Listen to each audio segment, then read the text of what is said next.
sallallahu alaihi wasallam wa ala alihi wa sahbihi wa man tabi'ahum bi ihsanin ila yaumiddin. Amma ba'd. Alhamdulillah, teman-teman semua, kita semua di sini masih diberikan kenikmatan oleh Allah Subhanahu wa taala, kenikmatan yang sangat luar biasa, kenikmatan yang sangat indah, dan tentunya kenikmatan yang sangat berlimpah. Bahkan saking berlimpahnya, saking banyaknya, mustahil untuk kita bisa menghitungnya. Allah menyampaikan, wa in ta'uddu ni'matallahi la tuhsuha. Kata Allah, kalau kalian ingin menghitung nikmat Allah, kalian tidak akan mampu menghitungnya. Karena apa? Karena saking banyaknya nikmat yang Allah berikan kepada kita semua. Maka dari itu, saya mengajak kepada antum semua, ya, para peserta, ya Masya Allah, yang hari ini, malam ini hadir 150 orang lebih ya. Alhamdulillah, jazakumullah khair. Kami mengajak kepada antum untuk senantiasa meningkatkan rasa syukur kita kepada Allah Subhanahu wa taala dengan apa? Dengan menggunakan tubuh kita ini dengan beramal saleh, memperbanyak membaca Quran, memperbanyak salat, memperbanyak puasa, dan tentunya meninggalkan diri dari segala jenis kemaksiatan. Ya, karena dengan kita bersyukur ini ya, insya Allah segala nikmat kita akan ditambahkan. Allah menyampaikan la in syakartum la azidannakum. Kata Allah, kalau kalian bersyukur maka pasti ditambahkan nikmat untuk kamu. Wala in kafartum inna adzabi lasyadid. Tapi kalau kamu nggak mau bersyukur, kalau kamu kufur, maka ingat azabku sangat pedih. Itu kata Allah Subhanahu wa taala. Dan juga tak lupa salat beri salam kita senantiasa curah limpahkan kepada junjungan kita semua, kepada Nabi Muhammad Sallallahu Alaihi Wasallam yang telah membawa umat manusia dari zaman jahiliyah penuh kegelapan ke zaman Islam yang terang benderang. Baik teman-teman semua ya, Alhamdulillah tema kita hari ini adalah tema yang benar-benar baru disampaikan. Jadi tema ini nggak pernah disampaikan di kajian-kajian sebelumnya. Ya, jadi ini khusus buat antum nih, Masya Allah ya. Temanya adalah 15 ayat motivasi dan nasihat untuk menghafal Quran. Sebenarnya ya, sebenarnya banyak ayat-ayatnya. Mungkin Anda sudah mengumpulkan total ada 70 ayat. Saking banyaknya. Tapi untuk malam ini, biar nggak kepanjangan, Anda mengumpulkan cuman 15 aja. Kan insya Allah ya, yang yang yang ini nih, ya, yang 15 ini insya Allah salah satu apa ya, kayak dasar buat kita ketika menghafal Quran. Ya insya Allah lah, kajian malam ini bisa bermanfaat buat antum ya, yang sedang berjuang menghafal, yang sedang berjuang murojaah, antum akan diubah mindsetnya, akan dimotivasi oleh ayat-ayat Quran, insya Allah. Ya, jadi total ada 15 ayat ya, dan insya Allah ya ada pembagiannya. Jadi dari 15 ini, Anda bagi jadi 6 bagian. Ya, bagian pertama ada 2 ayat, yaitu tentang keutamaan menghafal Quran atau keutamaan Quran. Lalu bagian kedua berisi 3 ayat yang menjelaskan tentang apa? Tentang beberapa mindset yang harus diubah ya. Jadi mungkin ada beberapa mindset yang salah harus kita ubah. Lalu bagian ketiga ada 2 ayat tentang apa? Tentang menjaga hati tetap ikhlas karena Allah Subhanahu wa taala. Lalu di bagian keempat ada 3 ayat yang menjelaskan tentang apa? Tentang 3 hal yang mempermudah proses kita dalam proses menghafal Quran. Lalu yang kelima ada 2 ayat yang menjelaskan tentang 2 hal yang mulai dilupakan oleh para penghafal Quran. Dan terakhir nanti ada sedikit motivasi dari 3 ayat ya untuk kita yang mungkin sedang sulit menghafal ya, sedang sulit meroja dan sebagainya. Jadi silakan ya teman-teman semua ya, dicatat ya, diperhatikan baik-baik, dan insya Allah ya bagi teman-teman semua yang merangkum dengan baik ya, merangkum dengan apa namanya bagus ya, dan antum buat story atau dibuat di posting di Instagram antum, insya Allah akan ada 1 orang pemenang yang berhak mendapatkan buku Anda secara gratis ya. Jadi insya Allah silakan teman semua ya, silakan dicatat dengan baik ya, dirangkum, nanti dibuat eh, rangkumannya ya, dan diposting di Instagram ya, boleh di story, boleh di feed. Nanti insya Allah akan ada 1 orang pemenang yang berhak mendapatkan buku Anissa gratis insya Allah ya. Oke, bagian yang pertama, yang pengen bahas adalah tentang apa? Tentang keutamaan menghafal Quran atau tentang keutamaan Al-Quran itu sendiri. Apa ayat pertamanya? Di surat Al-Isra ayat 9.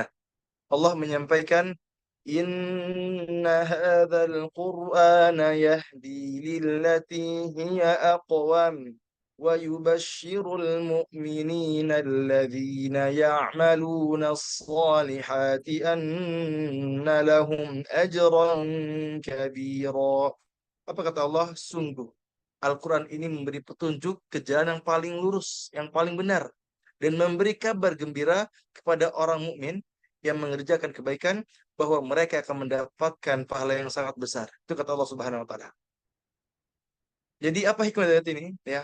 Apa hikmah dari surat Al-Isra ini? Ya. Hikmahnya adalah bahwa Al-Qur'an adalah sumber keterangan. Al-Quran adalah sumber kebahagiaan. Ya. Jadi Allah menyampaikan wa yubasyirul mu'minin. Bahwa Quran diturunkan untuk apa? Untuk menjadi kabar gembira kepada orang-orang beriman. Karena apa? Karena yang pertama, yahdi lillatihi aqwa. Bahwa Quran itu akan memberikan petunjuk kepada jalan yang paling lurus, kepada jalan yang paling benar.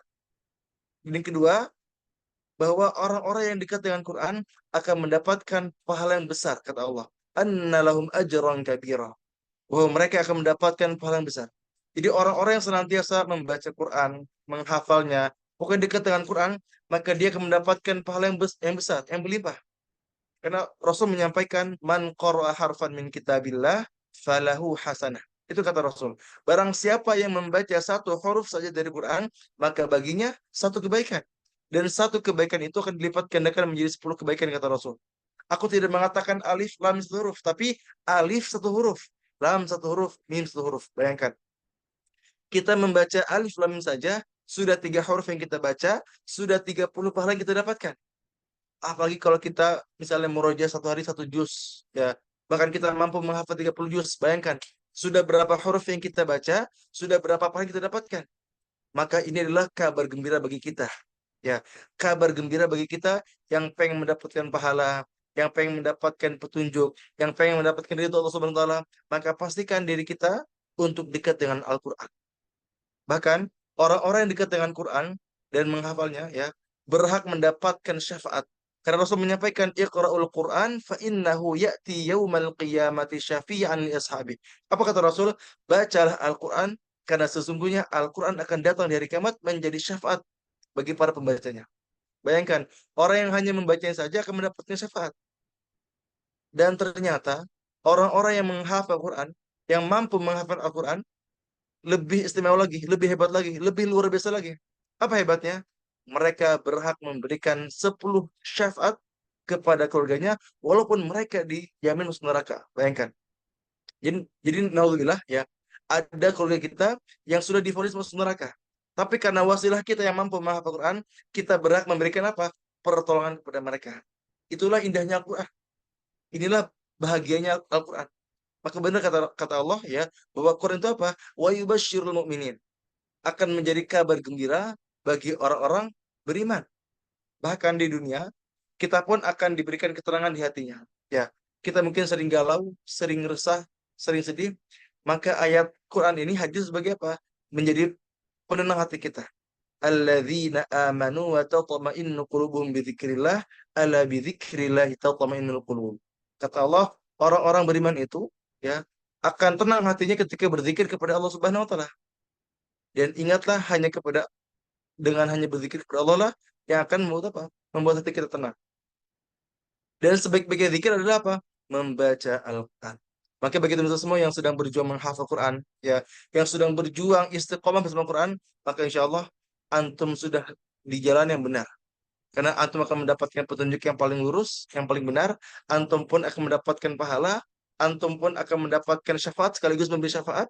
Ditambah antum pun akan mampu memberikan ya apa? Antum pun akan mendapatkan keterangan di dunia. Ya, jadi ini hikmah yang pertama. Ya, jadi adalah apa? Al-Quran ada sumber keterangan atau sumber kebahagiaan. Lanjut yang kedua, ayat yang kedua, yaitu surat Hud ayat 114. Allah menyampaikan, Innal hasanati yudhibnas sayyiati dzalika dzikra lidzakirin. Apa kata Allah? Perbuatan-perbuatan baik itu akan menghapuskan kesalahan. Perbuatan-perbuatan baik itu akan menghapuskan dosa. Itulah peringatan bagi orang-orang yang selalu mengingat Allah Subhanahu wa taala. Jadi semakin banyak kita melakukan kebaikan, semakin banyak kita membaca Quran, maka insya Allah semakin banyak pula dosa-dosa kita yang diampuni oleh Allah Subhanahu wa taala. Rasul pun menyampaikan, ittaqillaha haitsu ma kunta wa atbi'is sayyi'atal hasanata tamhuha. Apa kata Rasul? Bertakwalah kepada Allah dimanapun kamu berada dan iringilah dosa-dosamu itu dengan apa? Dengan berbuat kebaikan. Niscaya kebaikan itu akan menghapusnya. Jadi misalnya kita merasa banyak dosa, mungkin sudah merasa sebesar gunung setinggi langit dosa kita. Tapi karena kita bertaubat kepada Allah Subhanahu wa taala dan kita memperbanyak amal soleh, salah satu yang memperbanyak membaca Quran, maka insya Allah Allah akan ampuni dosa-dosa kita. Karena Allah pun menyampaikan, "Faman taba min ba'di dhulmihi wa aslaha fa innallaha yatubu alaihi. Innallaha ghafurur rahim." Apa kata Allah? Barang siapa yang bertaubat kepada Allah Subhanahu wa taala setelah kezalimannya, setelah kemaksiatannya, wa aslaha, dan dia memperbaiki dirinya. Dengan apa? Dengan memperbanyak membaca Quran, dengan menghafal Quran. Fa innallaha yatubu alaihi. Maka Allah akan menerima taubatnya. Innallaha ghafurur rahim. Maka Allah, sesungguhnya Allah Maha Pengampun dan juga Maha Penyayang. Jadi hikmah dari ayat ini adalah apa? Bahwa dengan wasilah Al-Quran, insya Allah biiznillah, dosa-dosa kita akan diampuni oleh Allah Subhanahu wa taala. Jadi sungguh beruntung bagi teman-teman semua ya, yang istiqomah menghafal, yang istiqomah merojaah, yang istiqomah mempelajari Quran. Karena dengan wasilah Quran, insya Allah dengan seizin Allah, ya, dosa-dosa kita akan diampuni oleh Allah Subhanahu Wa Taala, insya Allah. Ya, jadi itu ya, itu bagian pertama. Jadi masya Allah ya, baru 2 ayat aja ya kita sudah mendapatkan motivasi. Ini baru 2 ayat ya. Sebenarnya masih banyak tuh, ada mungkin ada 6 sampai 7 motivasi tentang keutamaan Quran di Quran ya. Tapi ini bahas cuma 2 doang ya. Yang insya Allah 2 tadi bisa meningkatkan semangat kita dalam proses menghafal insya Allah. Lanjut bagian kedua ya, atau di ayat ketiga, 4 dan 5 ada ayat-ayat yang menjelaskan tentang apa? Beberapa mindset yang harus kita ubah. Mungkin ada beberapa sebelumnya ya, yang kita ini memiliki mindset yang kurang tepat. Ya, maka ya 3 ayat ini akan hadir sebagai apa? Untuk merubah mindset kita bahwa insya Allah ya kita akan diluruskan, akan diperbaiki. Oke, yang ketiga ini di surat Al-Qamar ayat 17, 22, 32 dan 40. Allah menyampaikan, "Walaqad yassarnal Qur'ana lidzikri fahal min muddakir." Apa kata Allah? Dan sungguh telah kami mudahkan Al-Quran untuk peringatan. Maka adakah orang yang mau mengambil pelajaran? Ya, jadi Allah menjelaskan walaqad yassarnal Qur'ana lidzikri, bahwa sungguh telah kami mudahkan Al-Qur'an untuk apa? Lidzikri, untuk diingat, untuk dihafalkan, untuk dipelajari. Jadi kita terus memiliki mindset bahwa menghafal itu mudah. Ya, menghafal itu mudah. Maka kalau kita sudah memiliki mindset seperti ini, insya Allah kita pun akan dimudahkan ketika proses menghafal Quran.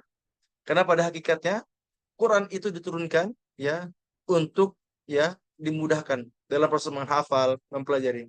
Karena Allah pun menyampaikan, "Ma anzalna 'alaikal Qur'ana litashqa." Apa kata Allah? Kami tidak menurunkan Quran untuk apa? Untuk menyusahkan kalian. Karena pada hakikatnya Quran itu apa kata Allah? Yassarnal Qur'ana lidzikri fahal min mudzakir. Bahwa Quran itu sesungguhnya dimudahkan untuk kita ingat, untuk kita hafalkan, untuk kita pelajari. Tinggal apa? Tinggal mindset kita aja. Pola pikir kita harus diubah. Bahwa ubah mindset kita. Menghafal Quran itu mudah. Maka kalau kita sudah memiliki mindset ini, insya Allah kita akan dimudahkan ketika proses menghafal. Insya Allah. Lanjut. Ayat yang keempat.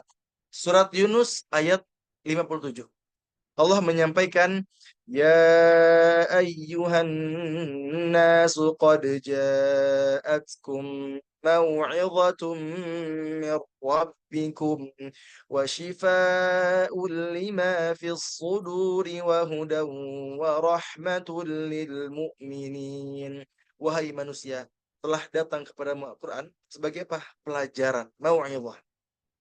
Pelajaran dari Tuhanmu, itu Allah Subhanahu wa taala. Wa syifaa'ul lima fis sudur, dan obat atau penyembuh bagi penyakit yang ada di dalam dada. Wa huda wa rahmatul lil mu'minin, dan petunjuk serta rahmat bagi orang-orang beriman. Jadi apa sih hikmah dari ayat ini? Ya, hikmah dari ayat ini bahwa Quran itu diturunkan bukan sekedar untuk kita baca saja, bukan sekedar untuk kita hafalkan saja, tapi ada yang lebih utama daripada itu. Yang lebih utama apa? Kita menjadikan Quran sebagai mau'izah, sebagai pelajaran. Wa syifa'ul lima fi sudur. Menjadi apa? Menjadi penyembuh, menjadi obat. Yang mungkin kita sering galau, sering sedih, sering resah. Maka Quran ini hadir sebagai apa? Wa syifa'ul lima fi sudur. Menjadi penyembuh, menjadi obat bagi penyakit yang ada di dalam hati. wa huda wa rahmatul lil mu'minin. Dan apa? Petunjuk dan rahmat bagi orang-orang beriman kepada Allah Subhanahu wa taala. Jadi apa hikmahnya? Hikmahnya adalah bahwa sukses menghafal itu bukan dia yang bisa menghafal 30 juz. Bukan dia yang paling lancar hafalannya. Bukan dia yang paling banyak hafalannya. Tapi ketika dia mampu menjadikan Quran yang dihafal itu sebagai mau'izah, sebagai syifa, sebagai huda dan rahmat bagi dirinya. Ingat ya, bahwa sukses menghafal itu bukan dia yang cepat menghafal, bukan dia yang paling banyak hafalannya, bukan dia yang bisa hafal 30 juz, bukan.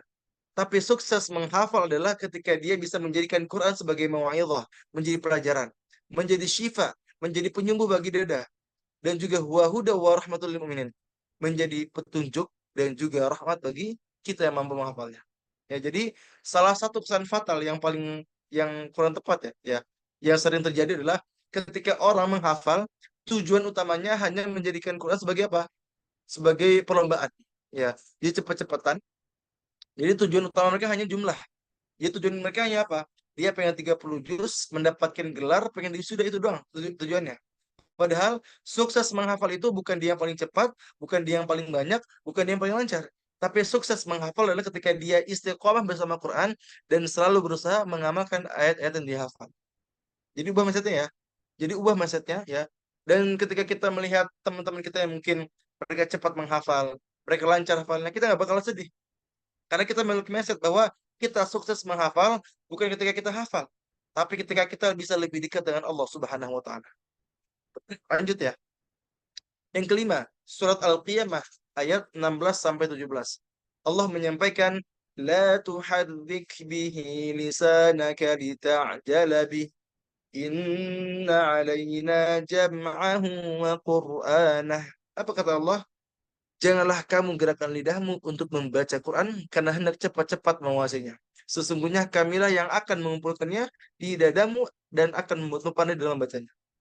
Jadi suatu ketika Rasulullah SAW pernah ya tergesa-gesa, ingin terburu-buru dalam proses menghafal dan juga mempelajari Quran. Maka Allah memberikan peringatan dengan ini, la tuharrik bihi lisanaka lita'jala bih. Kata Allah apa? Jangan terburu-buru, ya. Jangan pengen cepat-cepat. Maka dalam ayat lainnya ya dalam surat Toha Allah menyampaikan wala ta'jal bil Quran. Kata Allah, jangan terburu-buru dengan Quran. Jadi jangan terburu-buru dalam membacanya, jangan terburu-buru dalam menghafalnya, jangan terburu-buru dalam mempelajarinya. Tugas kita apa? Tugas kita adalah istiqomah dan menikmati prosesnya.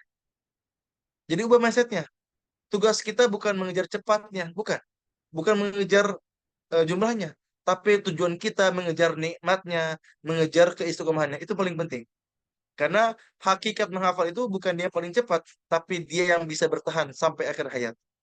Ingat ya, hakikat menghafal atau sukses menghafal itu bukan dia yang bisa menghafal dengan cepat, tapi dia yang sanggup bertahan sampai akhir hayat. Ya, jadi hikmahnya apa? Jangan terburu-buru dalam proses menghafal Quran. Ada nasihat dari guru Ana, ya. Jika kita mampu menghafal Quran 30 juz dengan cepat, maka itu datang dari Allah. Tapi kalau kita ingin cepat-cepat menghafal, maka itu datang dari syaitan. Saya ulang ya. Kalau kita mampu menghafal 30 juz dengan cepat, maka itu rezeki dari Allah. Tapi kalau kita ingin cepat-cepat, kita terburu-buru, maka pada hakikatnya itu datang dari syaitan. Maka ubah mindsetnya ya, bahwa menghafal itu bukan tentang seberapa cepat, tapi tentang seberapa kuat kita bertahan. Jelas ya? Menghafal itu bukan tentang seberapa cepat kita mampu menyelesaikannya, tapi tentang seberapa kuat kita sanggup bertahan. Karena banyak orang yang mati-matian menghafal, mati-matian ziyadah, tapi dia tidak mau mati-matian ketika merojaah. Banyak banget. Ya, ada orang yang bisa menghafal 2 bulan 30 juz. Tapi setelah itu apa? Hilang hafalannya. Maka benarlah kata para ulama, ada mengatakan man hafidha sari'an nasiya sari'an. Barang siapa yang menghafal dengan cepat, hilangnya juga dengan cepat. Maka bagi kita yang sedang berjuang menghafal, ingat ya, tugas kita bukan mengejar cepatnya, bukan mengejar lancarnya, tapi mengejar nikmatnya, istiqomahnya, dan mampu mengamalkan ayat-ayat yang kita hafal. Jelas ya? Lanjut, bagian yang ketiga. Ya, ada 2 ayat ya tentang apa? Tentang pentingnya menjaga hati agar tetap ikhlas ketika membaca dan juga menghafal Quran. Ya, baik. Yang pertama, surat Az-Zumar ayat 2. Allah menyampaikan Inna anzalna ilaikal kitaba bil haqq fa'budillaha mukhlishan lahuddin. Apa kata Allah? Sesungguhnya kami menurunkan kitab Al-Quran kepadamu dengan hak, dengan kebenaran. Maka sembahlah Allah dengan mengikhlaskan ketaatan kepadanya. Maka beribadahlah kepada Allah dengan mengikhlaskan hati kita. Itu kata Allah. Dalam ayat lain pun Allah menyampaikan wad'uuhu mukhlishina lahuddin, dan beribadahlah kepada Allah dengan hati yang ikhlas. Ya. Jadi teman-teman semua, kenapa sih kita harus ikhlas? Karena syarat diterimanya amal kita adalah ada dua. Yang pertama ikhlas, yang kedua ittiba. Ikhlas karena Allah Subhanahu wa taala dan menjauhkan hati kita dari niat-niat duniawi. Yang kedua ittiba, yaitu mengikuti tuntunan Rasulullah SAW. Jadi kalau kita nggak ikhlas, kita nggak ittiba, maka tertolak amal kita. Maka penting bagi kita untuk apa? Untuk menjaga hati agar tetap ikhlas karena Allah Subhanahu wa taala. Karena Masya Allah ada salah satu ancaman dari Rasulullah SAW bahwa para penghafal Quran yang niatnya salah, yang niatnya mengharapkan pujian, yang niatnya hanya mengharap dunia, kata Rasul apa? Orang-orang seperti ini akan dilemparkan pertama kali ke neraka. Bayangkan. Dilemparkan pertama kali ke neraka jahanam. Jadi Rasul mengatakan bahwa pada hari kiamat Allah Subhanahu wa taala akan turun kepada hambanya untuk menetapkan putusan di antara mereka. Dan kata Rasul, orang yang paling pertama kali dipanggil adalah mereka para penghafal Quran. Mereka para penuntut ilmu. Dan orang-orang ditanya oleh Allah, wahai para penghafal Quran, bukankah aku telah mengajarkan kepadamu apa yang telah aku ajarkan kepada Rasulku? Orang menjawab, iya benar, ya Allah. Lalu Allah bertanya, lantas apa yang telah kamu lakukan di dunia ini? Orang-orang ini menjawab, ya Allah, aku telah menghafal Al-Quran. Aku telah membaca Quran. Aku telah mengajarkannya pagi, siang, malam kepadamu. Aku disebutkan dengan Quran. Itu kata mereka. Tapi apa kata Allah? Kadzabta. Kamu berbohong. Kamu dusta. Kamu menghafal, kamu membaca, kamu mengajarkan Quran. Bukan karena aku, bukan karena Allah. Tapi karena ingin disebut qari. Karena ingin dipuji-puji. Karena ingin disanjung oleh orang lain. Ingin disebut hafil. Ingin disebut ustadz. Ingin disebut syekh. Ingin disebut ulama. Dan itu semua sudah kamu dapatkan ketika kamu di dunia. Singkat hadis, orang-orang seperti ini dilemparkan pertama kali ke neraka jahanam. Bayangkan, dilemparkan pertama kali. Karena apa? Karena masalah niatnya yang salah. Maka penting bagi kita untuk menjaga hati tetap ikhlas karena Allah Subhanahu wa taala. Lanjut ayat yang ketujuh, surat Hud ayat 15 sampai 16. Allah berfirman, "Man kana yuridul hayata dunya wa zinataha nuwaffi ilaihim a'malahum fiha wa hum fiha la yubkhasun. Ulaika alladhina laysa lahum fil akhirati illa an-nar wa habita ma sana'u fiha wa batilun ma kanu ya'malun." Apa kata Allah?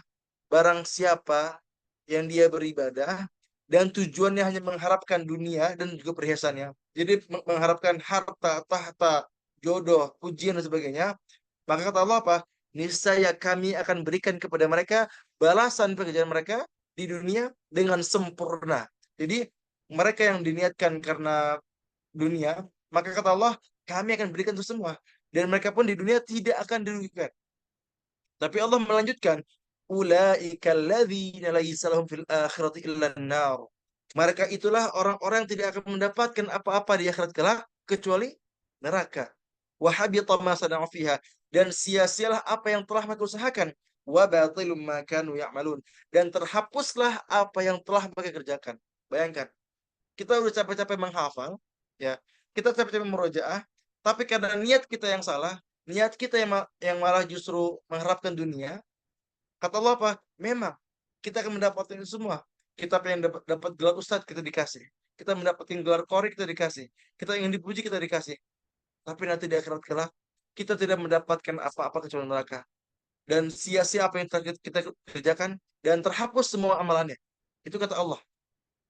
Ya, maka penting bagi kita untuk menjaga hati tetap ikhlas karena Allah Subhanahu wa taala. Ya. Jadi orang-orang yang hatinya tidak ikhlas, orang-orang yang hanya mengharap dunia, ya, nanti di akhirat kelak, ingat ya, tidak akan mendapatkan apa-apa di akhirat kecuali neraka. Maka apa ikhtiar kita untuk menjaga tetap ikhlas? Maka ada empat. Yang pertama, perbanyak istighfar. Kedua, memperbanyak doa. Yang ketiga, memperbanyak meminta nasihat. Dan terakhir, ingat resiko kalau kita nggak ikhlas. Ingat ya, ada empat. Memperbanyak istighfar, memperbanyak doa, memperbanyak meminta nasihat, dan juga ingat resiko kalau kita nggak ikhlas. Insya Allah, kalau kita ya memaksimalkan empat ini, kita perbanyak istighfar, kita pun memperbanyak doa, kita pun memperbanyak meminta nasihat, dan juga ingat resiko kalau kita nggak ikhlas, insya Allah kita akan dibimbing untuk dijaga tetap ikhlaskan Allah Subhanahu wa taala. Insya Allah. Lanjut bagian keempat ya. Insya Allah ada tiga ayat ya yang menjelaskan tentang apa? Tentang tiga hal yang bisa mempermudah kita dalam proses menghafal Quran. Jadi bagi teman-teman semua ya, bagi teman-teman yang pengen dimudahkan ya, maka amalkanlah tiga ayat ini ya. Yang pengen dimudahkan, yang pengen dilancarkan dalam menghafal dan juga merujaah, maka maksimalkan tiga ayat ini. Yang pertama, oh iya, Van. Sebelum kita lanjut ya, Anda izin promosi dulu ya. Ini alhamdulillah, bismillah. Anda pengen promosi buku Anda ya. Ini ada dua buku Anda. Yang pertama, judulnya Penghafal Quran Tanpa Maksiat. Dan yang kedua, buku Murojaah Quran Zaidah.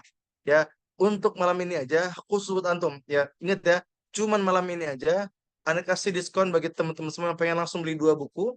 Diskon 35% sekaligus free ongkir ke seluruh Indonesia. Ya, jadi yang harga aslinya 230, tapi yang dipotong berapa? 150.000 aja dan udah free ongkir seluruh Indonesia. Ya, jadi begitu semua yang pengen bukunya, ya langsung hubungi nomor Anda ya di 0857 5963 978. Ya. Dan ini sayangnya ya, sisa 7 paket aja, sayangnya itu. Jadi siapa cepat dia dapat. Silakan. Bagi teman-teman semua yang pengen beli langsung satu paket ini ya. Jadi satu paket dapat dua buku ya. 150.000 aja udah sama ongkirnya. Pengen di Papua, pengen di Aceh, Kalimantan, Sumatera, di Jawa boleh silakan. Ya, dua buku cuma 150.000 aja dan udah sama ongkirnya. Ya, silakan dihubungi nomor mana ya di 0857 5963 978. Ya, silakan di SS dulu lah, di foto dulu aja di screenshot dulu ya, nanti boleh setelah kajian antum hubungi nomor Ana ya. Gitu ya. Barakallahu fiik. Oke, kita lanjut ya. Kita lanjut tiga hal yang bisa mempermudah kita dalam proses menghafal. Oke, ayat yang pertama. Surat Al-Baqarah ayat 186. 186. Allah berfirman, "Wa idza sa'alaka 'ibadi 'anni fa inni qarib ujibu da'watad da'i idza da'an فليستجيبوا لي وليؤمنوا بي لعلهم يرشدون." Dan apabila hamba-hambaku bertanya kepada Muhammad tentang aku, maka sesungguhnya aku dekat. Dan apa kata Allah? Aku akan mengabulkan permohonan orang yang berdoa apabila dia berdoa kepadaku. Hendaklah mereka memenuhi perintahku dan beriman kepadaku agar mereka memperoleh kebenaran. Jadi kata Allah apa? Ujibu da'watad da'i idza da'an. Aku akan mengabulkan doa-doa hambaku apabila mereka meminta. Jadi, kalau kita ada keinginan, ada kemauan, ada suatu harapan, maka minta langsung kepada Allah Subhanahu wa taala. Kita pengen hafal Quran, kita pengen dimudahkan, kita pengen diistiqomahkan, minta sama Allah. Bahkan Allah pun berfirman, "Ud'uni astajib lakum." Allah bilang kepada kita apa? Berdoalah kepadaku, pasti aku akan jawab. Pasti aku akan kabulkan. Itu kata Allah. Maka sungguh sombong, sungguh aneh jika ada orang yang diberikan kesempatan untuk berdoa, tapi dia tidak mau berdoa kepada Allah Subhanahu wa taala. Ya, maka teman-teman semua yang pengen dimudahkan ketika menghafal, ketika murojaah, ketika mempelajari Quran, maka pastikan antum memperbanyak doa kepada Allah Subhanahu wa taala. Doanya apa aja? Yang pertama, Allahumma inni as'aluka hifdzal anbiya wa fahmal mursalin wa ilhamal malaikatil muqarrabin. Ya Allah, aku memohon kepadamu hafalan seperti hafalan para nabi, pemahaman seperti pemahaman para rasul, dan ilhamnya seperti ilham para malaikat. Allahumma inni as'aluka hifdzal anbiya wa fahmal mursalin wa ilhamal malaikatil muqarrabin. Insyaallah dengan kita mengamalkan doa ini, kita akan dimudahkan dalam proses menghafal Al-Quran. Itu yang pertama. Yang kedua, Allahumma ja'al hifdhi yajri kama jaral ma. Ya Allah, jadikanlah hafalanku mengalir sebagaimana air mengalir. Jadi doa ini kita amalkan kalau kita pengen mendapatkan lancarnya hafalan. Jadi begitu teman-teman pengen mungkin hafalannya, yang pengen lancar hafalannya, perbanyak doa ini. Allahumma ja'al hifdhi yajri kama jaral ma. Ini ulang ya. Tadi yang pertama apa? Allahumma inni as'aluka hifdzal anbiya wa fahmal mursalin wa ilhamal malaikatil muqarrabin. Yang kedua, Allahumma ja'al hifdhi yajri kama jaral ma. Jelas ya? Semoga doa ini bisa bermanfaat buat antum semua. Baik, ayat yang ke-9. Surat Al-Ankabut ayat 69. Allah Subhanahu wa taala berfirman, "Walladzina jahadu fina lanahdiyannahum subulana wa innallaha lama'al muhsinin." Dan orang-orang yang bersungguh-sungguh untuk mencari ridhonya Allah, maka apa kata Allah? Kami akan tunjukkan kepada mereka jalan-jalan kami. Dan sungguh Allah beserta orang-orang yang berbuat baik. Jadi kata Allah, orang-orang yang bersungguh-sungguh, ya termasuk dalam proses menghafal, dia bersungguh-sungguh, dia nggak banyak mengeluh, dia benar-benar memaksimalkan prosesnya, maka Allah akan mudahkan prosesnya. Kenapa? Wa innallaha lama'al muhsinin. Karena sesungguhnya Allah itu beserta ya atau bersama dengan orang-orang yang berbuat baik. Jadi kita yang menghafal Quran, kita yang bersungguh-sungguh, ya kita akan dibersamai oleh Allah Subhanahu Wa Taala insyaallah. Ya jadi silakan berusaha semaksimal mungkin, buktikan kepada diri kita sendiri, buktikan kepada Allah bahwa kita pantas menjadi penghafal Quran. Ya sesulit apapun, sesusah apapun, ya berikhtiar aja. Ya kita berusaha. Karena kalau kita sudah berdoa dan juga kita sudah berusaha, maka insya Allah akan mudahkan langkah kita. Insya Allah. Lalu yang ketiga, surat At-Talaq ya, ayat 2, 3 dan juga 5. Allah Subhanahu wa taala berfirman, "Wa may yattaqillaha yaj'al lahu makhraja wa yarzuqhu min haitsu la yahtasib." Dan di ayat 5-nya Allah berfirman, "Wa may yattaqillaha yukaffir 'anhu sayyi'atihi wa yu'dhim lahu ajra." Apa kata Allah? Barang siapa yang bertakwa kepada Allah, niscaya dia akan membukakan jalan keluar baginya dan dia memberinya rezeki dari arah yang tidak disangka-sangka. Dan barang siapa yang bertakwa kepada Allah, niscaya Allah akan menghapus dosa-dosanya dan akan melipat gandakan pahala baginya. Jadi kalau kita mungkin sedang sulit menghafal, ya kita pengen dimudahkan, maka dengan wasilah kita meningkatkan takwa, ya kita memperbanyak amal soleh, ya insya Allah kita akan dimudahkan prosesnya. Ya, jadi intinya semakin kita bertakwa, semakin kita memperbanyak amal soleh, maka setiap urusan kita pun akan dimudahkan.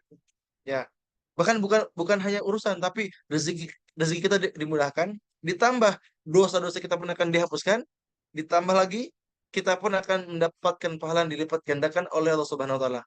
Itu orang-orang yang beruntung, ya. Dia menghafal Quran, dia berusaha dan dia senantiasa meningkatkan takwa yang kepada Allah Subhanahu wa taala dengan memperbaiki amal sunnah, ya, amal soleh, maka Allah akan mudahkan baginya proses menghafalnya. Dan ada 12 amalan ya yang ana rekomendasikan kepada antum. Ya mungkin antum belum punya bayangan nih, pengen apa aja nih yang pengen dimaksimalkan. Ya, maka ada beberapa pilihan. Yang pertama, antum bisa pilih salat tahajud dan witir. Ya. Yang kedua, salat duha setiap pagi. Ya. Yang ketiga, salat rawatib, qobliyah ba'diyah. Yang keempat, puasa.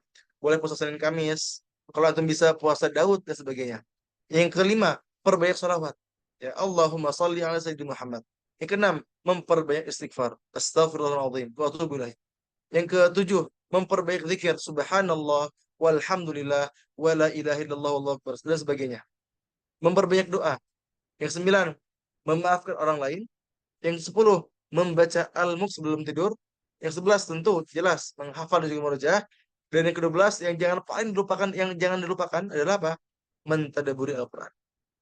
Jadi kalau kita memaksimalkan ya beberapa amalan harian ini, insya Allah Allah akan memudahkan langkah kita dalam proses menghafal Quran, dalam proses murojaah. Yang mungkin awalnya sulit menghafal, yang awalnya sulit mungkin murojaah, yang mungkin awalnya nggak lancar-lancar.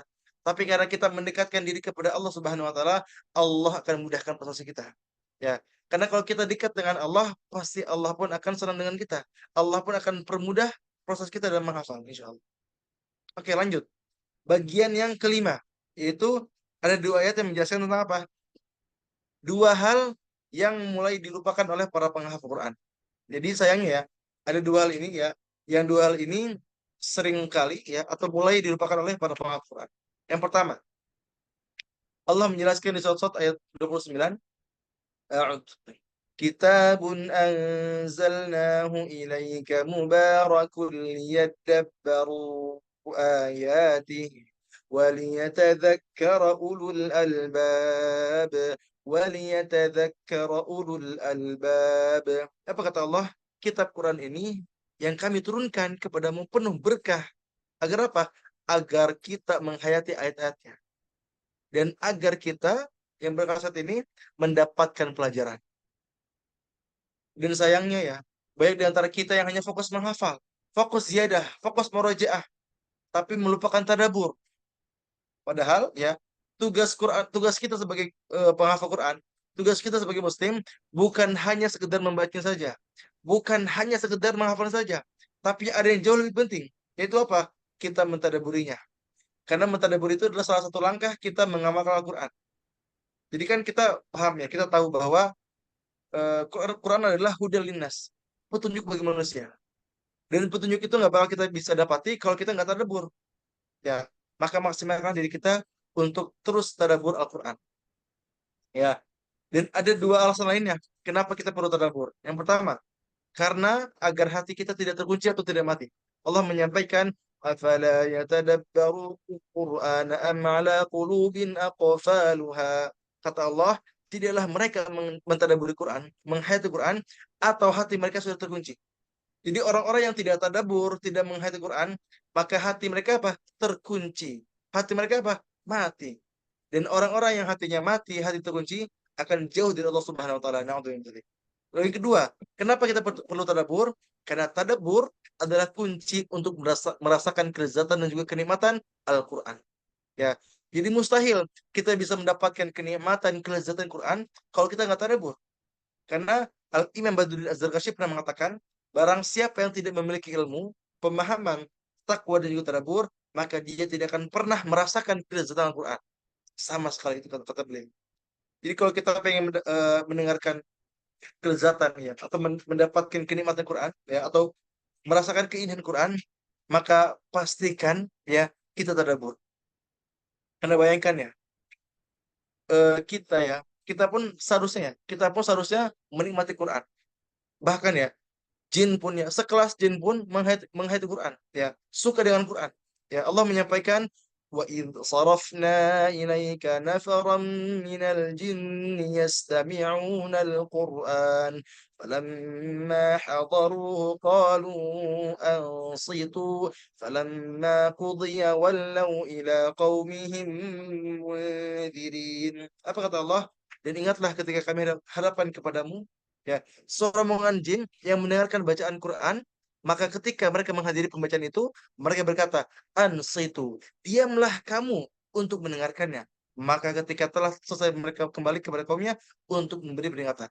Ya, Allah pun menjelaskan dalam ayat lainnya, "Qul uhiya ilayya annahu istama'a nafarun minal jinni faqalu inna sami'na Qur'anan ajaba." Apa kata Rasul? Kata Allah, katakanlah Muhammad, telah diwahyukan kepadaku bahwa sekumpulan jin telah mendengarkan Quran, mendengarkan bacaan. Lalu mereka berkata, kami telah mendengarkan bacaan yang menakjubkan. Ya, bayangkan, sekelas jin pun ya menghayati, mentadabburi Quran. Masa kita enggak sih gitu kan? Jadi pastikan kita harus apa? Harus berikhtiar untuk tadabbur Al-Quran. Jelas ya? Oke, yang kedua, hal kedua yang sering kita para paham Quran yang lupakan ya, yaitu salat tahajud.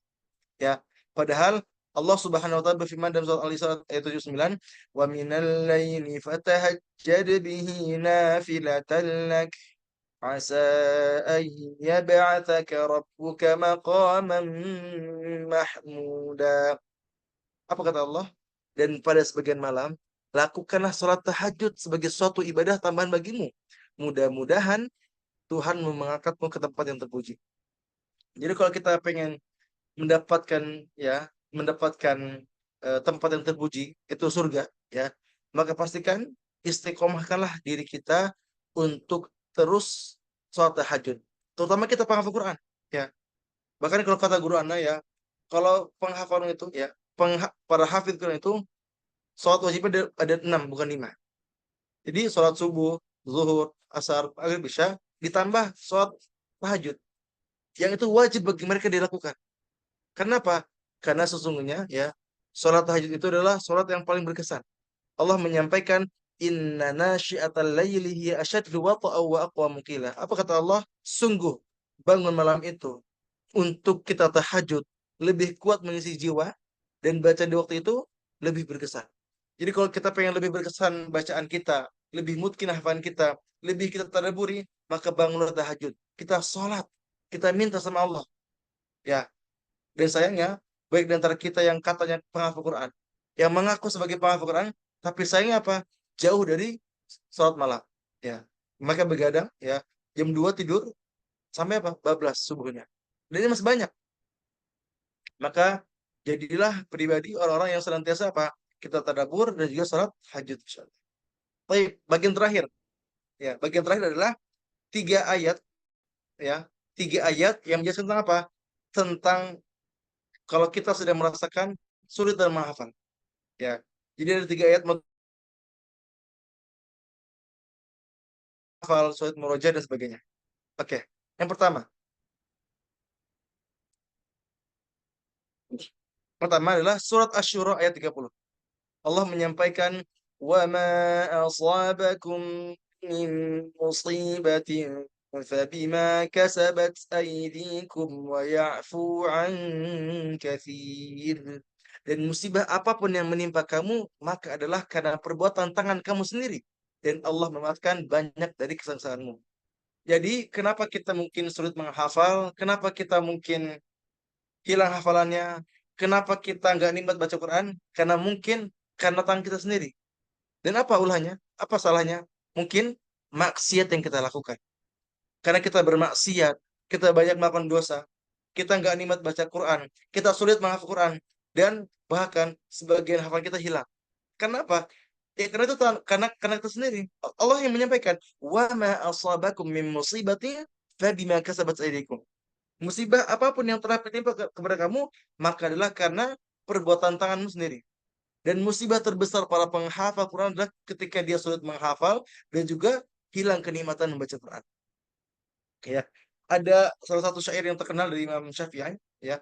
Syakautu ila waqi'in su'a hifdhi fa arsyadani ila tarkil ma'asi wa akhbarani bi anna al-ilma nur wa nurullahi la yuhda li'asi. Imam Syafi'i pernah mengatakan, aku mengadukan kepada guruku atas buruknya hafalanku. Ya, jadi Imam Syafi'i pernah mengadu kepada gurunya Imam Waqi atas buruknya hafalannya. Sebenarnya nggak buruk, cuma terganggu sedikit. Ya, fa'arsyadani ila tarkil ma'asi. Maka gurunya itu apa? Mengarahkannya untuk meninggalkan maksiat. Wa akhbarani bi anna al-ilma nur wa nurullahi la yuhda li'asi. Dan gurunya itu Imam Waqi menjelaskan bahwa ilmu itu adalah cahaya, dan cahaya Allah tidak akan diberikan kepada orang-orang bermaksiat. Jadi kalau kita sulit menghafal, kalau kita misalnya sedang apa ya hilang hafalannya, kita gak nikmat baca Quran, mungkin mungkin ada maksiat yang kita lakukan. Ya, maka pastikanlah diri kita untuk meninggalkan maksiat. Karena Masya Allah, maksiat yang kita lakukan akan menyebabkan apa? Kita sulit menghafal, kita dihilangkan kenikmatan menghafal. Jadi ingat ya, hikmah dari ayat tadi apa? Salah satu musibah terbesar penghafal Quran adalah ketika hafalannya hilang atau kenikmatan menghafalnya hilang. Dan ini disebabkan oleh maksiat. Maka maksimalkan diri kita untuk meninggalkan maksiat. Dan bagaimana cara meninggalkan maksiat? Ada doa yang bagus ya dari Imam Asy'arawi. Beliau pernah mengatakan, kalau kita pengen meninggalkan maksiat, ya kita tahu itu salah, tapi kita bingung meninggalkannya, maka amalkan doa ini. Apa doanya? Allahumma ahrimni ladzata ma'siyatik warzuqni ladzata ta'atik. Ya Allah, haramkanlah kepadaku kelezatan bermaksiat kepadamu, dan berikanlah kepadaku kenikmatan taat kepadamu. Allahumma ahrimni ladzata ma'siyatik warzuqni ladzata ta'atik. Oke, lanjut ya. Ayat 14. Ya. Allah Subhanahu wa taala berfirman, "Faqultu astaghfiru rabbakum innahu kana ghaffara yursilis samaa'a 'alaikum midrara wa yumdidukum bi amwalin wa banina wa yaj'al lakum jannatin wa yaj'al lakum anhara." Apa kata Allah? Mohonlah ampun kepada Tuhanmu. Sungguh Dia Maha Pengampun. Niscaya Dia akan menurunkan hujan yang lebat dari langit kepadamu, dan Dia memperbanyak harta dan anak-anakmu, dan mengadakan kebun-kebun untukmu, dan mengadakan sungai-sungai untukmu. Apa sih hikmah ayat ini? Apa hikmahnya?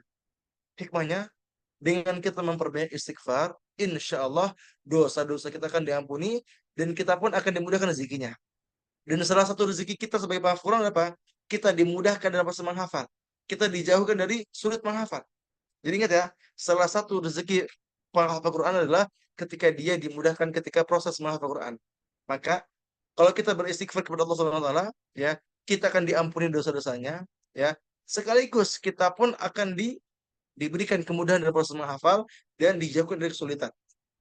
Jadi bagi teman semua yang pengen dimudahkan ketika menghafal, ya, yang sedang sekarang mungkin lagi sulit menghafal, sulit merojaah, gak lancar-lancar atau gak dapat nikmat, maka perbanyak istighfar. Ya, karena bayangkan ya, Rasul kita aja Nabi Muhammad SAW yang sudah dijamin masuk surga, beliau itu masih senantiasa beristighfar berapa kali perharinya? Paling sedikit 70 sampai 100 kali. Bayangkan, Nabi Muhammad, Nabi kita, sekelas Nabi loh, sudah dijamin masuk surga, dijamin maksum, tidak akan pernah berbuat maksiat, tapi beliau beristighfar berapa? 70 sampai 100 kali. Paling sedikit. Ya. Sementara kita yang banyak dosa, kita yang sering maksiat, kita yang masing-masing ibadah, berapa kali istighfarnya? Mungkin cuma 3 kali, atau mungkin nggak sama sekali. Ya maka silakan perbaik istighfar, ya 100 kali paling minimal. Ya, kalau bisa lebih, tafadhol, silakan, lebih bagus. Terakhir, ayat terakhir. Surat At-Taubah ayat 119. Allah menyampaikan, "Ya ayyuhalladzina amanu taqullaha wa kunu ma'as shadiqin."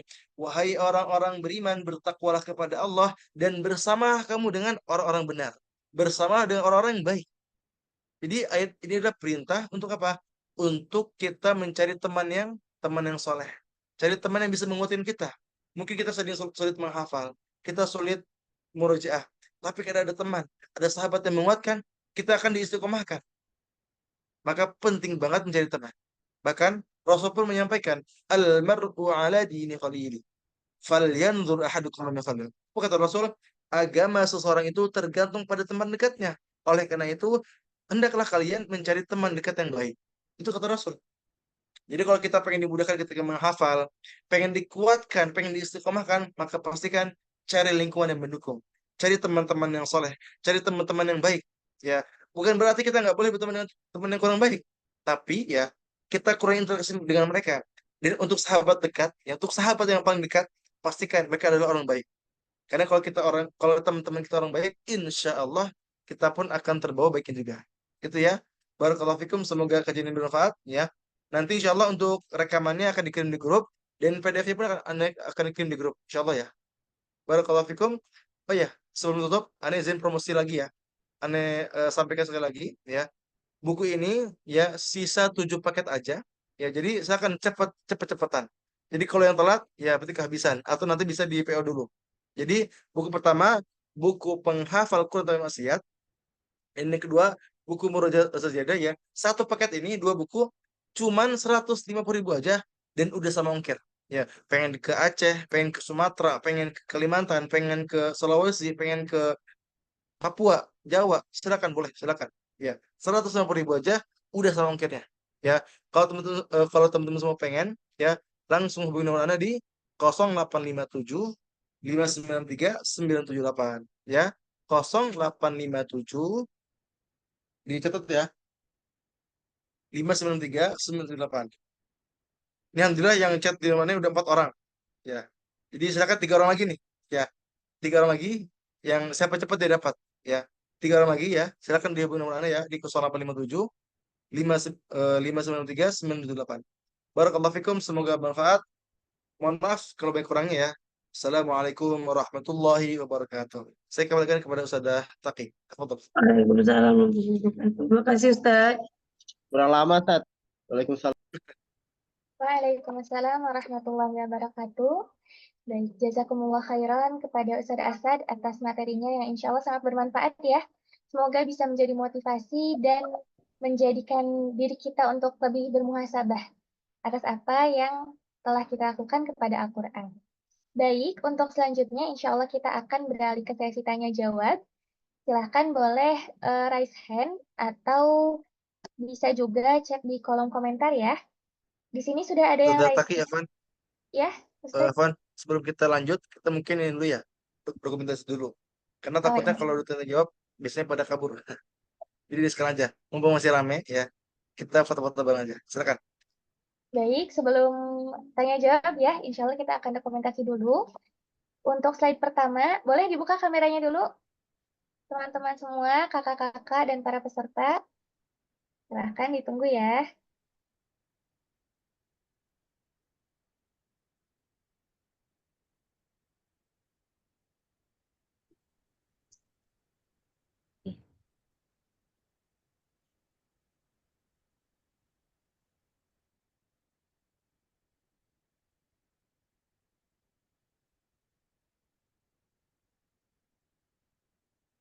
Silahkan, masih bisa yang mau membuka kamera. Silakan dibuka kameranya ya, kita foto-foto bareng ya. Nanti insya Allah untuk dokumentasi bikin di grup ya insya Allah. Oke. Oke, silakan terfoto. Slide pertama, 1, 2, 3.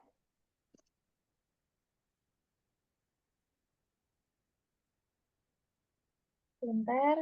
Slide kedua.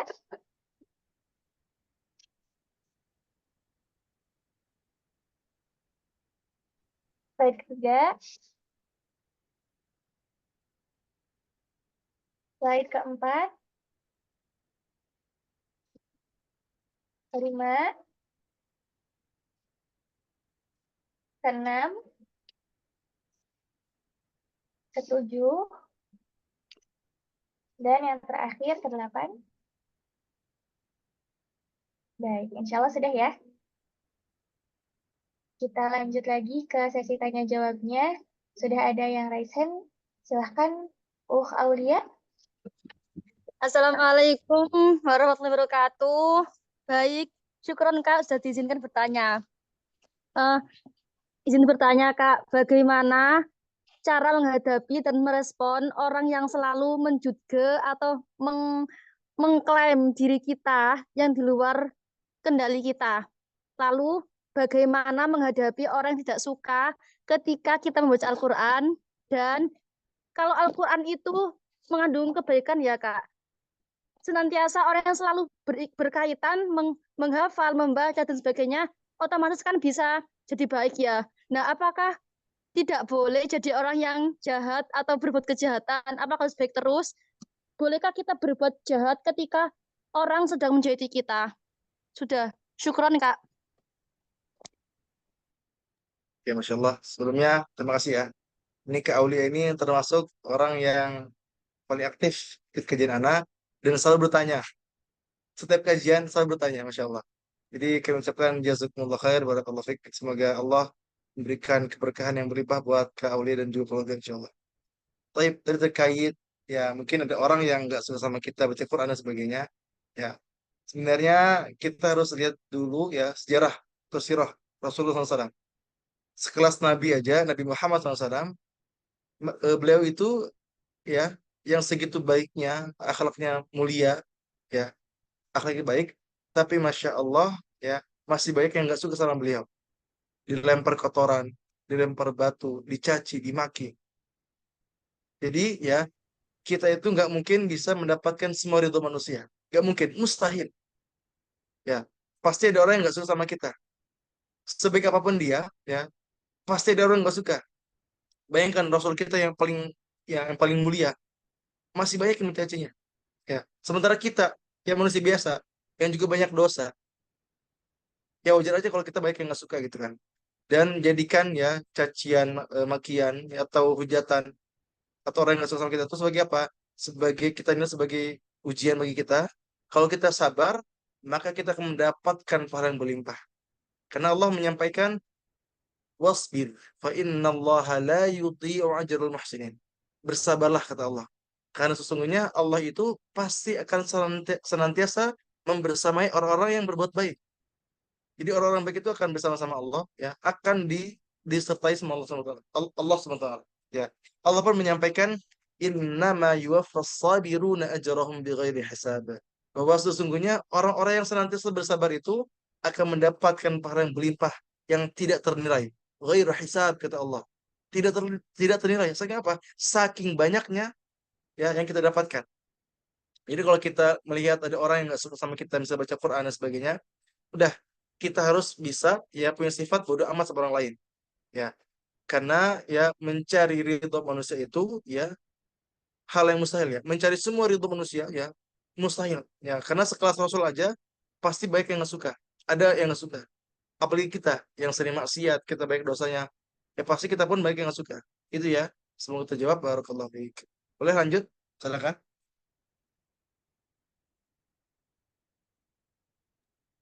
Baik. Kemudian ada Muhammad Hafiz. Boleh silakan. Bismillah, Assalamualaikum Ustadz. Wassalam.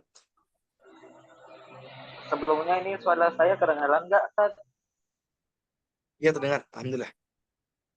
Oke, pertanyaannya, apakah dengan ilmu tajwid kita itu bisa berpengaruh ke hafalan kita? Lalu yang kedua, bagaimana sih kita cara mengatur waktu dalam merujuk Al-Quran? Jadi supaya hafalan Al-Quran itu gak gampang hilang gitu loh, Ustaz. Jazakallah khairan. Oke. Syukran. Barakallahu fiik. Tadi yang pertama apa tadi Kak? Tentang tajwid ya.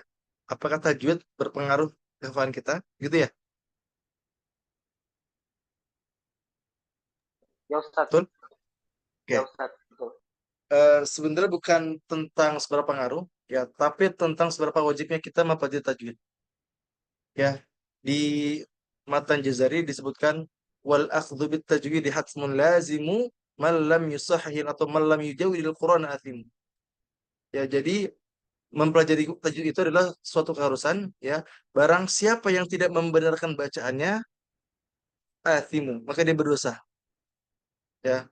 Man lam yusahhil Qur'ana athimu ya. Man lam yujawwidil Qur'ana athimu. Barang siapa yang tidak mentajwidkan Quran, maka baginya apa? Berdosa. Jadi kalau kita bertanya ya, apakah ngaruh dengan Quran ya? Dengan hafalan ya? Sebenarnya bukan ngaruh lagi, tapi wajib bagi kita sebagai penghafal Quran ya, membaca Quran dengan tajwid yang benar. Apalagi kalau kita tahu ilmunya, misalnya kita tahu gunah 2 rakaat kita tahu nih. Tapi kita sengaja nggak baca 2 rakaat. Kita tahu misalnya mat itu 2 rakaat, tapi kita sengaja nggak dipanjangin, kita malah pendekin sengaja gitu kan. Ini yang berdosa. Kita udah tahu ilmunya, tapi kita tidak mengamalkan. Gitu ya. Jadi kalau ditanya apakah penting apa enggak, jawabannya penting banget, bahkan wajib bagi penghafal Quran. Yang kedua, terkait apa tadi tentang membagi waktu ya, agar atau membagi murojaah agar lebih lancar hafalannya. Tapi terkait waktu ya, terkait waktu murojaah atau menghafal, sebenarnya setiap orang itu beda-beda waktunya. Ada orang yang subuh itu enak buat menghafal. Ada juga orang yang subuh itu enak buat murojaah. Dan sebaliknya, misalnya sore hari. Ada orang sore itu enaknya murojaah aja. Ada juga orang yang enaknya menghafal aja. Jadi Anda nggak bisa memberikan masukan ya. Anda cuma memberikan gambaran. Ya, antum buat jadwal yang jelas. Itu paling jelas, yang paling penting. Antum harus buat jadwal yang jelas yang pertama. Jadi misalnya pagi menghafal, siang murojaah, sore murojaah, malam menghafal lagi misalnya gitu. Jadi antum harus buat jadwal yang jelas. Yang kedua, antum pun harus buat target yang jelas. Jadi kalau antum pengen dilancarkan hafalannya, antum pengen lancar hafalannya, maka antum harus punya target yang jelas. Karena kalau antum nggak punya target, nanti antum akan seenaknya murojaahnya. Karena antum nggak punya target misalnya kan, udah antum murojaah sedapatnya, sebisanya. Tapi kalau kita punya target misalnya, saya nggak boleh tidur kalau saya nggak murojaah 3 juz misalnya. Udah kita harus komitmen. Kalau kita nggak misalnya nggak murojaah, kita bisa denda sekian ribu misalnya. Boleh seperti itu. Jadi ingat ya, antum buat target yang jelas, buat jadwal yang jelas. Yang ketiga, antum pun harus ada gurunya. Jadi kalau kita pengen lancar, pastikan kita ada gurunya. Mustahil ada orang lancar tapi nggak ada gurunya. Ya, jadi pastikan antum harus ada gurunya. Minimal ada teman kita yang emang udah berkompeten ya, yang sudah bagus bacaannya, kita setorkan hafalannya itu paling minimal. Tapi sebisa mungkin ada gurunya. Itu ya. Semoga terjawab. Barakallahu fiik. Berlanjut.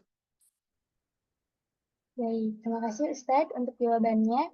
Selanjutnya ada Uksepti, silahkan.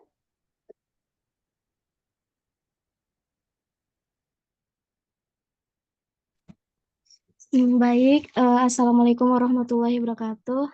Terima kasih waktunya. Pertanyaan saya, Al-Quran itu kan merupakan petunjuk dan obat bagi penghafal Quran atau bagi siapa yang membaca atau mengamalkannya.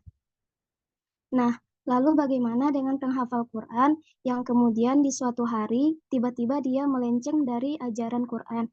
Misalnya, yang awalnya menutup aurat malah membuka aurat, yang awalnya menjaga komunikasi dengan lawan jenisnya malah terjebak dengan pacaran.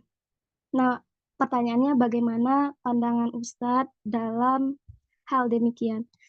Mungkin cukup sekian, terima kasih. Assalamualaikum warahmatullahi wabarakatuh.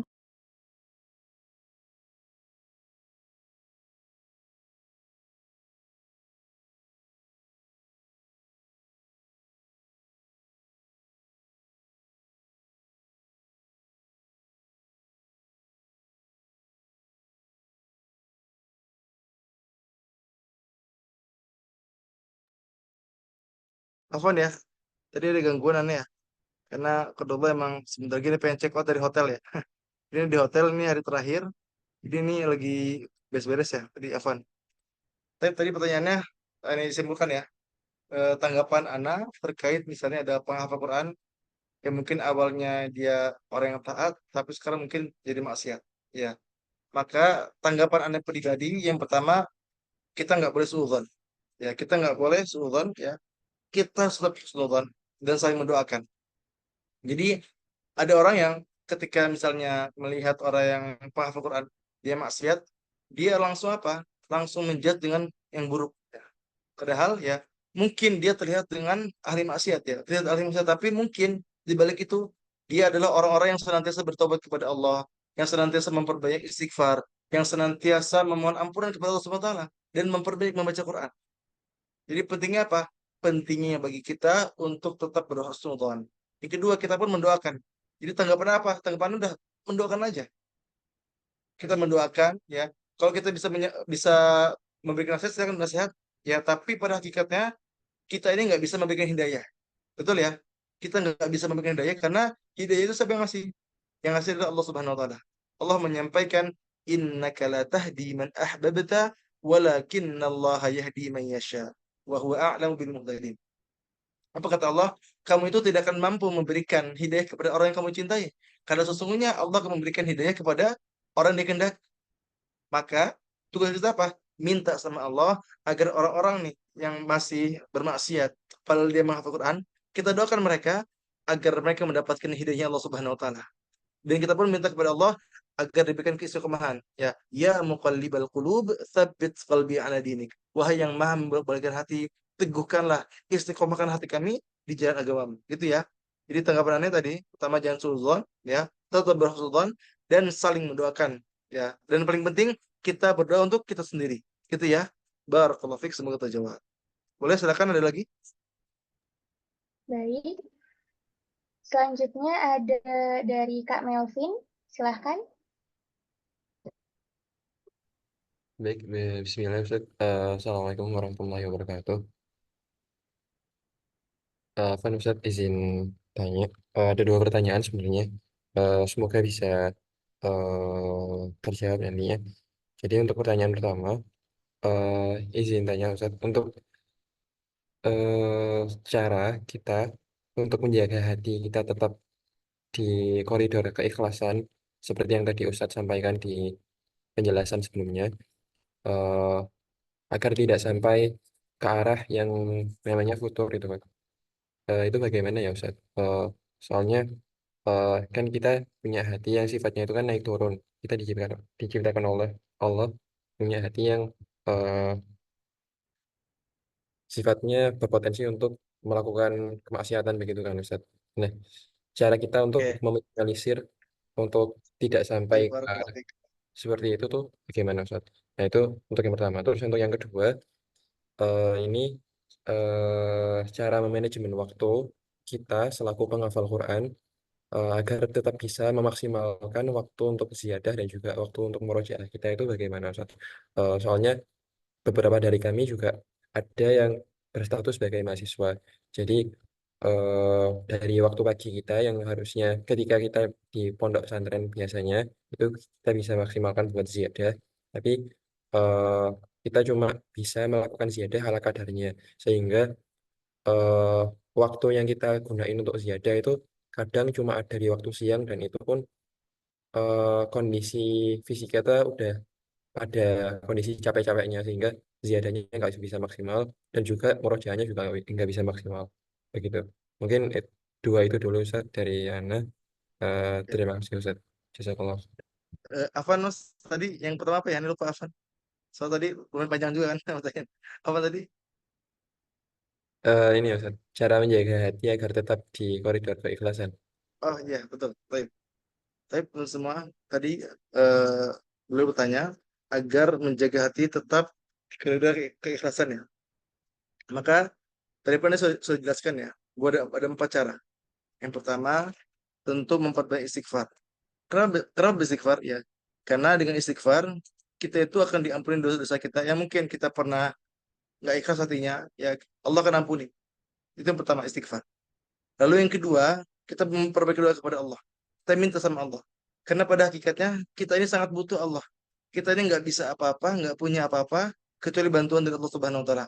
Allah pun menyampaikan, ya ayyuhan nasu antumul fuqara'u ila Allah wallahu huwal ghaniyyul hamid. Wahai manusia, kalian itu sangat butuh kepada Allah Subhanahu wa taala. Maka minta sama Allah karena Allah Maha Kaya dan juga terpuji. Jadi kalau kita ingin dijaga hati tetap ikhlas, minta sama Allah. Ya. Apa doanya tadi bisa kita amalkan? Ya muqallibal qulub, tsabbit qalbi ala dinik. Wahai yang maha membuat balikan hati, teguhkanlah hati kami ini di atas agamamu. Yang ketiga, antum pun harus memperbanyak meminta nasihat. Ya, jadi pentingnya kita punya guru, punya teman-teman yang soleh. Jadi kalau kita punya teman-teman soleh, kita akan diberikan nasihat. Kalau kita punya guru, kita akan dibimbing. Itu penting banget ya. Karena kalau kita bisa sendirian, berjuang sendiri itu kan lebih berat. Tapi kalau kita ada teman, ada guru juga yang membimbing, kita akan diberikan nasihat. Dan terakhir, kita pun harus ingat resiko dari hati yang tidak ikhlas. Ya. Jadi Allah menyampaikan, ingat ya, Inna sam'a wal basara wal fu'ada kullu ulaika kana anhu mas'ula. Apa kata Allah? Sesungguhnya pendengaran, penglihatan, dan hati nurani itu akan dimintai pertanggungjawabannya. Jadi kita bayangkan ayat ini. Kita akan dimintai pertanggungjawabannya kalau kita nggak ikhlas. Dan salah satu resiko terbesar kalau kita nggak ikhlas apa? Kita akan digampangkan ke neraka jahanam. Naudzubillah. Dan Rasul pun menyampaikan, wal Quran hujjatul laka aw alaik. Kata Rasul, Quran itu bisa datang sebagai pembela bagimu, sebagai syafaat bagimu, atau sebaliknya menjadi azab bagimu. Jadi kalau hati kita ikhlas, insya Allah kita akan mendapatkan Quran sebagai pembela. Tapi kalau kita nggak ikhlas, kita niatnya duniawi saja, maka justru kita mendapatkan yang namanya keburukan. Ya, atau azab. Naudzubillah min dzalik. Itu yang pertama ya. Jadi yang Mas tanyakan tadi ya tentang menjaga hati agar tetap ikhlas, memperbanyak istighfar, memperbanyak doa, memperbanyak meminta nasihat dan juga mengingat resiko dari hati yang tidak ikhlas. Dan pertanyaan yang kedua tadi tentang bagaimana apa ya manajemen waktu ya. Bagaimana manajemen waktu? Oke, yang paling penting pada pribadi ya. Tentu yang paling jelas kita harus membuat target dan jadwal yang jelas. Ya, ingat ya, membuat target dan jadwal yang jelas. Karena kalau orang-orang nggak punya target, nggak punya jadwal yang jelas, ini akan membuat lebih rumit. Ya, dia akan seenaknya merujiah. Dia nggak punya manajemen waktu yang bagus. Itu yang pertama. Jadi buat target dan buat jadwal yang jelas. Yang kedua, kita membuat to-do list harian. Jadi kita membuat list harian ya dalam sehari yang bakal kita lakuin. Jadi gini, antum bangun tidur, antum buat list-listnya. Misalnya dari pertama, antum tahajud, antum sholat subuh, antum qobliyah dan sebagainya. Pokoknya antum tulis sedetail mungkin, sedetail mungkin. Nanti ketika antum sudah selesai melaksanakan list itu, antum checklist. Ya, nanti di malam antum evaluasi apa yang kurang, apa yang tadi yang berat, dan seterusnya. Insya Allah kalau kita punya list harian seperti ini, dan setiap list kita akan checklist, kita akan lebih apa ya, terdorong untuk lebih memanage waktu kita lebih baik lagi. Itu ya. Semoga terjawab. Barakallahu fiik. Boleh mungkin dua lagi ya pertanyaannya dari Kasep sama Kak Siti Nurani, silakan. Baik, untuk Kak Septi tadi sudah ya? Kita ke Kak Siti dulu mungkin. Oh iya, Silakan, boleh Kak. silakan. Assalamualaikum, Ustadz Afan. Ana izin bertanya. Jadi, Ana sekarang kuliah dan Ana rasa makin jauh dari Allah. Dan Ana ingat terkait kalimat yang pernah Ana ucapkan ke orang tua Ana saat Ana bujuk orang tua Ana biar bisa masuk pondok tahfiz. Ana pernah bilang kalau semisalnya Ana masuk pondok tahfiz, insya Allah Ana akan dipermudahkan untuk masuk kedokteran. Dan Alhamdulillah sekarang Ana udah masuk kedokteran. Tetapi kalimat itu sampai sekarang tetap saja masih terngiang gitu. Apakah Ana menghafal waktu itu tuh niatkan emang karena ini dan Allah kabulkan, dan Ana sekarang lebih kayak mempertanyakan terhadap kalimat maupun keputusan yang Ana ambil apakah sudah benar. Mungkin itu saja Ustadz Afwan. Kalau misalnya bertele-tele. Oke, baik. Kalau kita misalnya merasa nggak benar dengan apa yang kita lakukan yang didahulu kala, maka apa ikhtiarnya? Istighfar. Karena Rasulullah pernah menyampaikan setiap penyakit itu ada obatnya, dan obat dari maksiat adalah beristighfar. Jadi kalau kita misalnya dulu pernah ngerasa nggak ikhlas nih hatinya gitu kan, kita malah mengharapkan dunia, maka dengan istighfar ini menjadi obatnya. Ya, bahkan Allah kan menyampaikan, "Faman taba min ba'di dzulmihi wa aslaha fa innallaha yatubu alaih." Barang siapa yang bertaubat kepada Allah setelah dia berdosa, wa aslaha, dan dia memperbaiki dirinya. Dia memperbaiki istighfar, dia memperbaiki baca Quran, dia rajin lebih rajin lagi. Fa innallaha yatubu alaih. Maka Allah akan menerima taubatnya. Innallaha ghafurur rahim. Dan Allah Maha Pengampun dan juga Penyayang. Jadi kalau kita misalnya merasa itu ada kesalahan di masa lalu, udah berarti solusinya apa? Istighfar. Tapi yang lihat itu insya Allah ya, selagi selagi bukan menjadi tujuan utama itu nggak masalah. Jadi kita menjadikan apa ya, wasilah ya, wasilah menghafal itu untuk dimudahkan dalam proses duniawi juga. Jadi boleh-boleh aja. Tapi yang salah adalah ketika kita menjadikan Quran ya untuk benar-benar apa ya, eh, tujuan utama kita misalnya dunia, tapi dengan cara Quran itu yang nggak boleh. Tapi kalau kita misalnya dengan tujuan sampingan aja itu boleh insya Allah. Tapi kalau misalnya kita seperti ini, emang tidak diperkenankan ya. Tapi kalau kita seperti sekarang merasa bersalah, berarti solusinya apa? Udah istighfar, memohon ampun kepada Allah Subhanahu wa taala. Dan gak ada masalah juga insya Allah. Itu ya, tinggal memperbaiki diri aja. Barakallahu fiik, semoga terjawab. Tapi ada lagi mau bertanya, silakan terakhir. Mungkin ada yang di kolom chat, Ustaz. Boleh Ya dibacakan? boleh, silakan. Di sini itu yang pertama, izin bertanya, bagaimana jika seorang menghafal Al-Quran 30 juz namun belum kuat hafalannya? Apakah ia termasuk ke dalam seorang yang dilemparkan ke neraka? Nauzubillah. Kemudian bagaimana tentang tingkatan syurga itu dari seberapa banyak dia hafal juz di Al-Quran? Oke, baik. Ini pertanyaan bagus ya. Sebenarnya memang betul ada hadis yang menyebutkan ya bahwa salah satu dosa terbesar adalah ketika orang melupakan hafalannya. Kata Rasul, "Uridat alayya dhunubu ummati falam ara dhanban a'zama min suratin aw ayatin min al-Qur'an utiha rajulun thumma nasiha." Jadi kata Rasul, aku diperlihatkan dosa-dosa umatku, dan aku tidak melihat dosa yang lebih besar daripada dosa seorang hamba yang sudah menghafal Quran dan dia meninggalkannya. Tapi ya, pada kutipnya apa? Dia sengaja meninggalkannya. Jadi dia tidak murojaah, dia tidak usaha, dia tidak berdoa, yang menyebabkan hilangnya hafalan. Tapi kalau dia sudah berusaha, dia berikhtiar, dia berdoa, dia ikhlas karena Allah Subhanahu wa taala, maka tidak masalah. Bahkan dia akan mendapatkan pahala yang berlimpah. Jadi ingat ya, memang ada hadisnya yang menyebutkan bahwa orang-orang yang sengaja meninggalkan Quran akan mendapatkan dosa yang sangat besar. Tapi kalau kita yang sudah berusaha, sudah berikhtiar, dan ternyata qadarullah masih nggak lancar-lancar, masih banyak banyak yang hilang hafalannya, maka ini nggak berdosa insya Allah. Itu ya. Dan yang kedua, tentang bagaimana tentang tingkatan surga itu. Ya, jadi tingkatan itu betul tentang hafalan kita, tapi lebih bagus apa? Lebih tepatnya apa? Tingkatan seberapa banyak kita membaca Quran. Jadi semakin banyak bacaan Quran yang kita baca, insya Allah semakin tinggi juga tingkatan kita di surga kelak. Gitu ya. Barakallahu fikum, semoga terjawab. Ayo, ada lagi?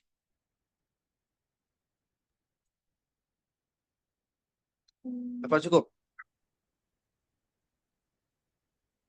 Ada ini Ustadz, mungkin satu lagi ya. Izin bertanya, kapan waktu yang tepat untuk menghafal Al-Quran dan bagaimana cara metode Ustadz menghafal Al-Quran? Oke. Berarti ini minta pendapat Anda ya. Kalau pendapat Anda pribadi, waktu yang bagus buat menghafal kapan? Yang pertama, tahajud. Dua, ba'da subuh. Kenapa dua waktu itu? Karena dua waktu itu, dua waktu yang, apa ya, yang segar banget lah. Jadi benar-benar segar banget, masih fresh ya.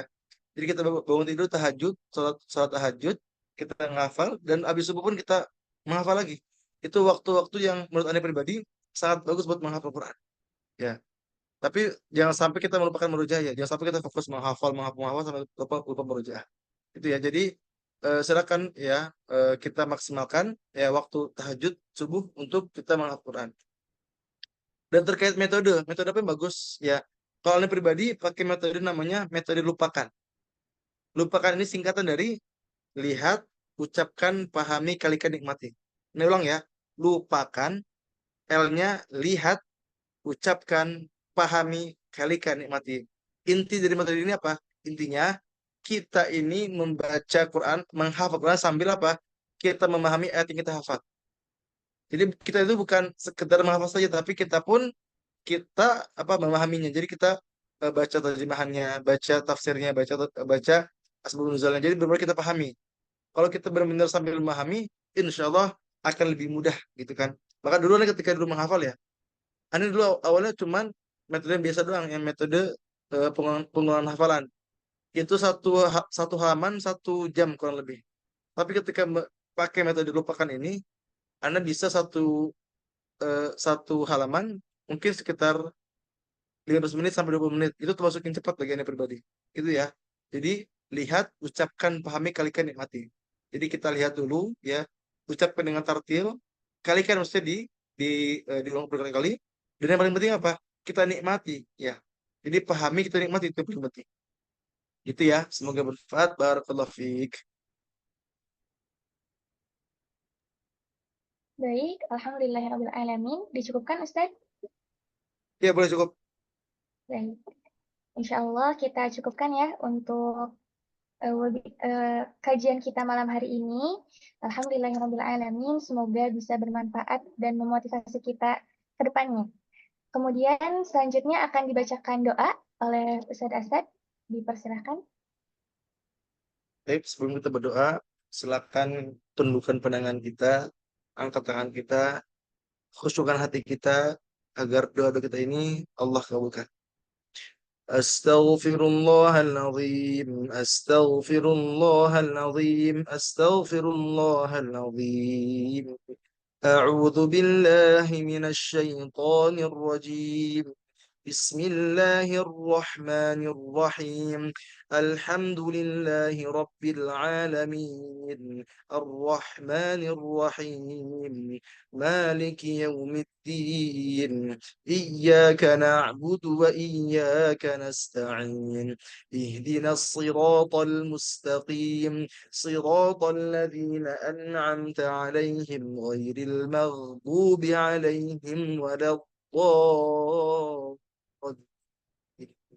اللهم صل على سيدنا محمد وعلى آل سيدنا محمد كما صليت على سيدنا إبراهيم وعلى آل سيدنا إبراهيم وبارك على سيدنا محمد وعلى آل سيدنا محمد كما باركت على سيدنا إبراهيم وعلى آل سيدنا إبراهيم في العالمين إنك حميد مجيد. لا إله إلا أنت سبحانك إنا كنا من الظالمين ربنا ظلمنا أنفسنا وإن لم تغفر لنا وترحمنا لنكونن من الخاسرين ربنا لا تزغ قلوبنا بعد إذ هديتنا وهب لنا من لدنك رحمة إنك أنت الوهاب ربنا إننا آمنا فاغفر لنا ذنوبنا وقنا عذاب النار ربنا إننا سمعنا مناديا ينادي للإيمان أن آمنوا بربكم فآمنا ربنا فاغفر لنا ذنوبنا وكفر عنا سيئاتنا وتوفنا مع الأبرار اللهم أحرمنا لذة معصيتك وارزقنا لذة طاعتك اللهم إنا نسألك فهم النبيين وحفظ المرسلين وإلهام الملائكة المقربين اللهم أغننا بالعلم وزينا بالحلم واكرمنا بالتقوى وجملنا بالعافية برحمتك يا أرحم الراحمين اللهم ربنا تقبل منا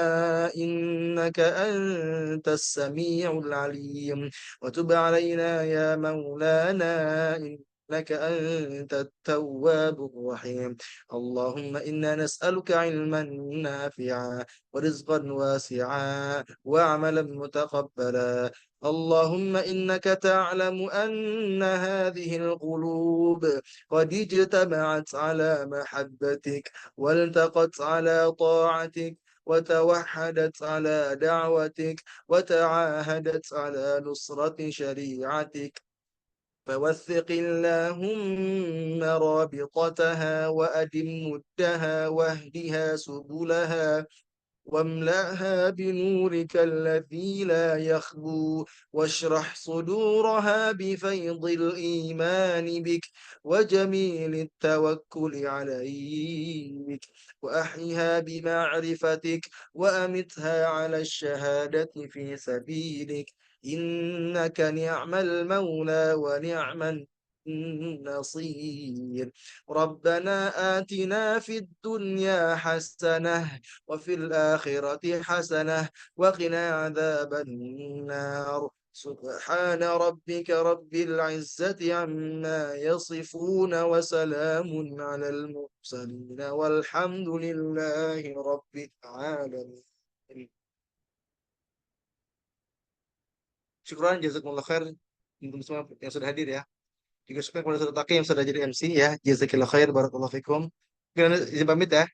Assalamualaikum warahmatullahi wabarakatuh. Waalaikumsalam warahmatullahi wabarakatuh. Terima kasih kepada semua yang telah hadir. Semoga kita bisa bertemu di kajian selanjutnya.